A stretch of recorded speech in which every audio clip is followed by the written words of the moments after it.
नमस्कार दोस्तों, मैं हूं सचिन और आपका मेरे YouTube चैनल पे बहुत बहुत स्वागत है।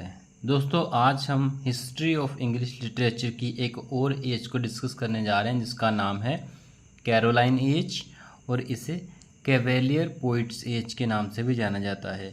इस एज की स्टार्टिंग होती है 1625 से और ये एज चलती है 1649 से।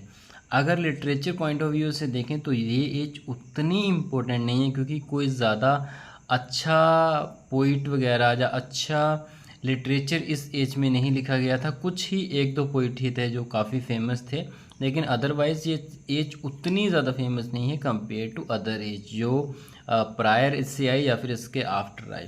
ठीक है, लेकिन फिर भी हम क्योंकि हिस्ट्री ऑफ इंग्लिश लिटरेचर को डिस्कस कर रहे हैं तो हम हर एज को कवर करेंगे, इसीलिए हम इस एज को भी इस वीडियो में कवर करने जा रहे हैं। ये वीडियो ज़्यादा लंबी नहीं होगी तो पूरी देखिएगा, और कोई डाउट्स होगा कमेंट में पूछ लीजिएगा।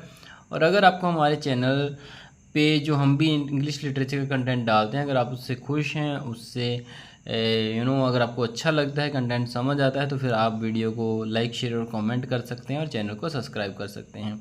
चलिए दोस्तों, समय न वेस्ट करते हुए सीधा वीडियो की शुरुआत करते हैं। तो देखिए, सबसे पहले दोस्तों जानते हैं कि कैरोलाइन पोइट्स को कैरोलाइन पोइट्स क्यों कहा जाता है। Actually it was the time of Charles one, and Charles one को जो है फ्रेंच लैंग्वेज में कहते हैं कैरल, इसीलिए कैरल नाम से कैरोलाइन पोइट्स या फिर कैरोलाइन एज इस एज का नाम पड़ा। अब इन्हें कैवेलियर क्यों कहा जाता है, ये जो पोइट्स हैं इन्हें कैवेलियर क्यों कहा जाता है। एक्चुअली जो कैवेलियर पोइट्स है, एक इंसल्ट की गई थी इन पोइट्स को जो कि एक्चुअली में कोर्टली पोइट्स, मीन्स ये कोर्ट में रहते थे and they were dressed up like a commander or warriors and they wrote poems. ठीक है, so they were carrying the swords but they were good with the pen actually, so it was a kind of derogatory remark for them, है ना। तो ये जो poets थे, ये poet actually courtly poet थे, मतलब कोर्ट में रहते थे और वहाँ पे लिखते थे बड़ी बड़ी पोइम्स वॉर के बारे में। So they didn't have any kind of experience, any kind of hand experience in the war, but still they were writing the poems about the war। ठीक है, तभी इनके लिए ये पोइट जो है cavalier poet as a derogatory remark use किया जा सकता था। ठीक है, और ये जो टाइम था ये स्टुअर्ट पीरियड था। जो एलिजाबेथ हैं वो बिलोंग करती हैं ट्यूडर डायनेस्टी को, और इसके बाद जेम्स वन का पीरियड शुरू होता है। तो स्टुअर्ट डायनेस्टी जो है यहीं से शुरू होती है, 1603 से लेकर 1614 तक ये जो है ख़त्म हो जाती है।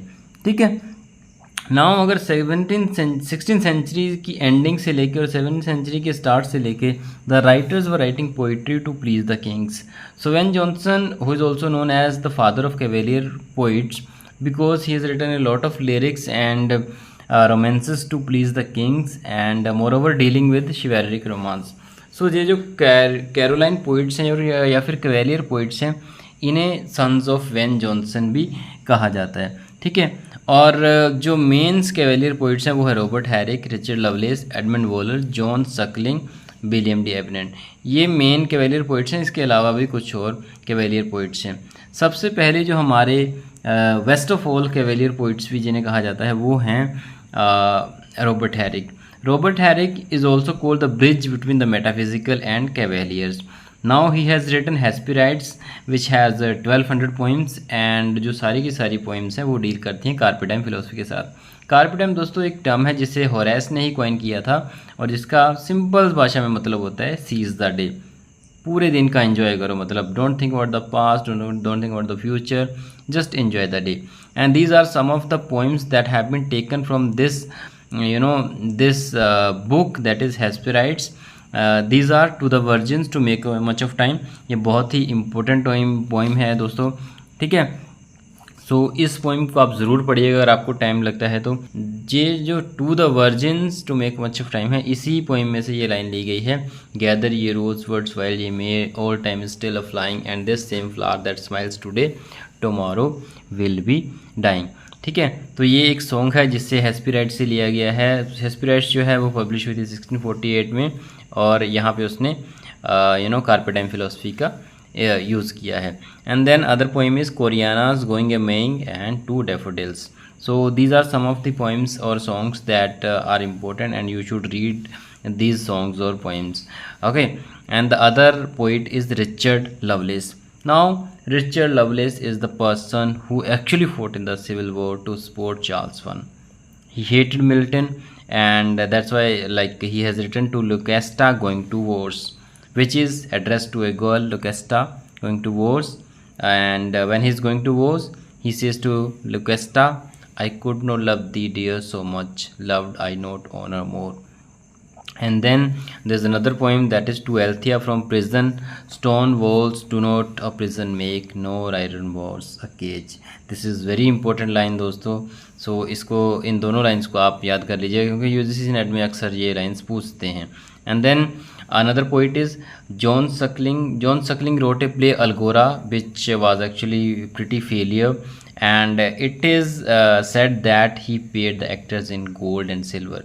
He has also been credited with inventing a card game that is known as cribbage, and he was very famous for gambling, and it is known that he became super rich by gambling only. That's why he doesn't know how to control the money and all.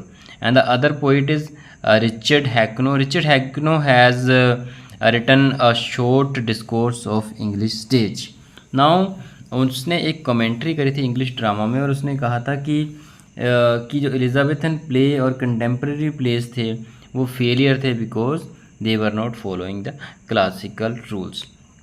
Another poet we have is William D. Evenant, who has written a work that is known as Gondibert, which was published in 1651, and its preface was written by Thomas Hobbes. It is believed that he was the bastard son of Shakespeare. He himself accepted this thing, and at the age of 11 he wrote in remembrance of Master Shakespeare. Next poet is Edmund Waller. His famous work is Go Lovely Rose. It is a song which has been written by Waller and Alex Jennings. It is said that he invented closed couplet, which is a couplet of two lines where the meaning itself comes to conclusion. And our last poet is Henry Reynolds. Henry Reynolds has written only one work, that is Mythomestis, and this work is published in 1632. ये work उतना ज़्यादा important नहीं है, but simply remember कि इसमें he has used new platonic poetries. This is famous for being the example of tropical forest, and it is also called a tropical forest of strange fancies. तो दोस्तों ये as जो थी इतनी ही as है, इसमें ज़्यादा कुछ है नहीं. जैसे कि मैंने आपको पहले ही बताया था, ये कुछ चीज़ें हैं जिनको आप याद कर लीजिएगा.